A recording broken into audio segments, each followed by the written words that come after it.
इसके बाद एजुकेशन, धंधे को सीखना है दोस्त।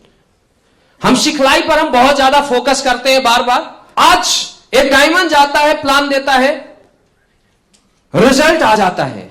एक सीनियर लीडर जाता है, प्लान देता है, रिजल्ट आ जाता है। एक फ्रेशर क्या करता है, 2 महीने काम करता है, 4 महीने काम करता है, 5 महीने काम करता है, 6 महीने काम करता है, और 6 महीने के बाद भी वो बंदा नेगेटिव रहता है। क्यों नेगेटिव रहता है? क्योंकि इसीलिए नेगेटिव होता है कि जब वो ग्राउंड में जाता है, बिना सीखे जाता है, प्लान करता है, बिना सीखे जाता है, फॉलोअप करता है, और 6 महीना से उसे रिजल्ट ही नहीं आता दोस्त। और जब रिजल्ट नहीं आएगा तो नेगेटिव होगा। दुनिया का जो सबसे बड़ा मोटिवेशन है वो किसमें? रिजल्ट में है। जब रिजल्ट आएगा तो पैसा आएगा, पैसा आएगा तो बंदा मोटिवेट होगा। जब रिजल्ट नहीं आएगा, हम उसे क्या वो बार बार मोटिवेट कर रहे हैं, लेकिन वो ग्राउंड में जा रहा है, ग्राउंड में उसे प्लान फॉलोअप करना नहीं आता है। क्या होगा? रिजल्ट नहीं आएगा। और जब रिजल्ट नहीं आएगा तो बिना रिजल्ट के हम कब तक मोटिवेशन में किसी को काम करा सकते हैं? 1 साल, 2 साल, 3 साल, 4 साल। 4 साल के बाद बंदा छोड़ेगा और क्या बोलेगा? और हमें उल्टा भला बुरा बोलेगा। क्यों? क्योंकि उसे हमने बिजनेस को नहीं सिखाया, उसको हमने प्रॉपर एजुकेशन नहीं दिया, उसे हमने प्रॉपर सिखलाई नहीं दिया। आज के बाद अगर आपको कामयाब होना है तो सबसे पहले आपको यह समझना पड़ेगा कि आपको वेल एजुकेटेड लीडर बनना पड़ेगा। Well educated leader, well talented leader, well educated. अगर एजुकेशन की बात किया जाए तो सारे लोग बोलते हैं कि सर मुझे प्लान आता है, मुझे फॉलोअप आता है, मुझे ट्रेनिंग आता है, मुझे मीटिंग आता है। लेकिन अगर प्लान की बात किया जाए तो बेस्ट प्लानर क्या होता है? बेस्ट प्लानर वो होता है कि आपका अपलाइन 100 प्लान करता है और आपके अपलाइन को 30 रिजल्ट आते हैं, और आप प्लान करते हो, आपका 10 रिजल्ट आता है। You are not best planner. आपका अपलाइन जाता है ट्रेनिंग लेने और रिजल्ट क्या होता है? डबल हो जाता है। आप ट्रेनिंग लेने जाते हो, रिजल्ट वहीं का वहीं रहता है। You are not best trainer. Best planner, best closer, best trainer किसे बोलते हैं? बेस्ट प्लानर का मतलब है कि अगर आपका अपलाइन 100 में से 30 रिजल्ट आता है, आपका 35 रिजल्ट आना चाहिए। आपका अपलाइन कहीं अगर नहीं गया, आपने अपलाइन का टाइम लिया, और अपलाइन हो सकता है ट्रैफिक में फंस गया, अपलाइन हो सकता है घर में कोई प्रॉब्लम आ गया, और आप अगर स्टेज पर खड़े हो जाए, तो दोस्तों अपलाइन की कमी नहीं खलनी चाहिए। You are best trainer. ध्यान देना मेरी बात। लीडरशिप का मतलब क्या है? लीडरशिप का मतलब यह है कि अपलाइन का आप कार्बन कॉपी बने। ध्यान देना मेरी बात। Carbon copy. मैं धंधा किया, ध्यान देना, मैं धंधे में क्यों यहां पहुंचा? क्योंकि मुझे धंधा आता है। मैं अपलाइन को सारा श्रेय देता हूं, अपलाइन को मैं रोल मॉडल मानता हूं, अपलाइन को मैं सब कुछ देता हूं, लेकिन धंधे में मैं यहां पर पहुंचा क्योंकि I am educated leader. Anuj sir पहुंचे क्योंकि ये एजुकेटेड लीडर हैं। डायमंड यहां बने क्योंकि ये एजुकेटेड लीडर है। ध्यान देना मेरी बात। अगर आपको कामयाब होना है दोस्त, तो इस बिजनेस को आपको सीखना पड़ेगा। बिना सीखे आप बिजनेस करोगे, आप बिजनेस में फेल होगे। ध्यान देना। आज के बाद आपको जो भी सिखलाई लेनी है, रिजल्ट ओरिएंटेड सिखलाई लेनी है। अगर मैं शुरू से आज तक काम किया, मुझे अगर कोई यह बोल दे कि शिव कुमार सर मैं दिल्ली में आपको छोड़ देता हूं, मैं ग्राउंड पर हर दिन जाके 100 एसपी 200 एसपी निकाल सकता हूं, हर 200 एसपी। मेरा जो क्लोजिंग होता था ना सर, 1400-1500 एसपी होता था वीकली फ्रेशर लेवल पर। मुझे याद है कि कभी भी मेरा ऐसा नहीं हुआ कि 1500 एसपी का क्लोजिंग नहीं गया। आज तक हमने अपलाइन से रेफरेंस नहीं मांगा। वाई? मेरी बात समझो सर। अगर 1 महीना हम अपलाइन के पीछे भागेंगे, 6 महीना पीछे भागेंगे, तो अपलाइन हमें 2-4 रेफरेंस देगा।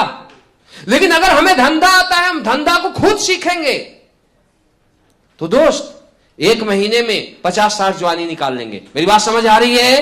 तो आज के बाद आपको क्या करना है? धंधे को सीखना है। आपको सबसे पहले वेल प्लानर बनना है, फिर क्या बनना है? वेल ट्रेनर बनना है, वेल काउंसलर बनना है। ये सब कुछ आपको सिखलाई लेनी है। बिजनेस से रिलेटेड जो भी चीज होता है, अगर आपको खड़ा कर देना कभी भी, और लोग आपको सुनना शुरू कर दे, तो लोग ये चीज बोले कि यार मेरा अपलाइन। एक चीज आप ध्यान देना, अगर आप किसी का अपलाइन हो और आपके डाउन लाइन से अगर कोई ये पूछे कि सबसे बेस्ट ट्रेनर कौन है, सबसे बेस्ट प्लानर कौन है, सबसे बेस्ट लीडर कौन है, तो आपका डाउन लाइन एक ही शब्द बोले, वो आपका नाम बोलेगा कि मेरा अपलाइन है। ये लीडरशिप अपने अंदर डेवलप करना पड़ेगा। कर सकते हो? कहां से? यहां से नहीं, कहां से बोले? मेरी बातों को समझना, कहां से बोले? दिल से। और दिल से कब बोलेगा?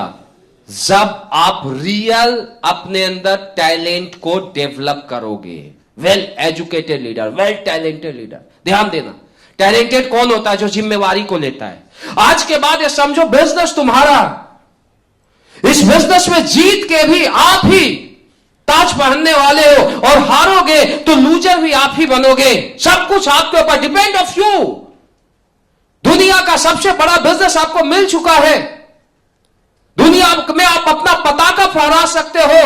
डायरेक्ट सेलिंग को छोटा मोटा इंडस्ट्री नहीं है, इंडिया नहीं, आगे आने वाले दिनों में आप वर्ल्ड में आप जाने जाओगे। तो दोस्तों, अगर वर्ल्ड डायरेक्ट सेलिंग का आपको बड़ा लीडर बनना है, बड़ा ब्रांड बनना है, तो अपने आप को वेल एजुकेटेड, वेल टैलेंटेड आपको बनाना पड़ेगा।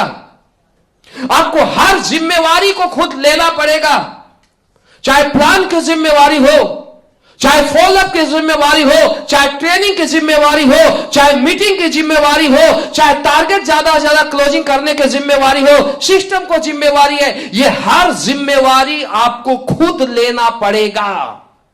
मेरी बात समझ आ रही है? मेरी बात समझ आ रही है आपको? वेल एजुकेटेड लीडर बने और एक जिम्मेवार लीडर बने। आज के बाद एक लाइन है, मेरी बात को समझना। जो आदमी यह बोलता है मेरा अपलाइन गलत है, जो आदमी यह बोलता है मेरा डाउनलाइन गलत है, इसका मतलब है कि वो एक जिम्मेवार लीडर नहीं है, वो एक टैलेंटेड लीडर नहीं है। आप दुनिया को नहीं बदल सकते हो, अपने आप को बदल सकते हो। आप दुनिया को टैलेंटेड नहीं बना सकते हो, अपने आप को बना सकते हो। मेरी बात को ध्यान देना, आप दुनिया का ठेका लेके नहीं बैठे हो सर। अगर आप ठेका लिए हो तो अपने आप का लिए हो।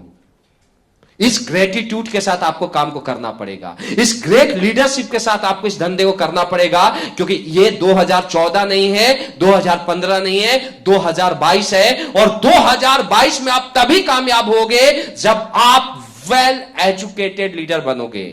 मेरी बात समझ आ रही है? तो एजुकेशन में सारे चीज आता है कि सबसे पहले रिजल्ट ओरिएंटेड जो मैं बोला होना चाहिए, समय की कमी है।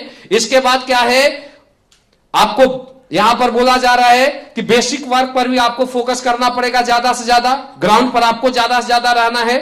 इसके अलावा आपके टीम में जितने भी ज्वाइनिंग आते हैं, प्रॉपर उसका एफआईएम होना चाहिए, प्रॉपर एफआईएम होना चाहिए, प्रॉपर 10 का दम होना चाहिए, प्रॉपर वीकली ट्रेनिंग होना चाहिए, वीकली वेन्यू होना चाहिए, मेगा ट्रेनिंग होना चाहिए, मेगा वेन्यू होना चाहिए, टाइम से उसकी काउंसलिंग होना चाहिए, टीटीटी अगर रैंक हो गया तो 100% आना चाहिए, एसओएस में 100% ना फ्री आने चाहिए। इसके अलावा लोकल फंक्शन भी टाइमली होना चाहिए और बिग विजन भी टाइमली होना चाहिए।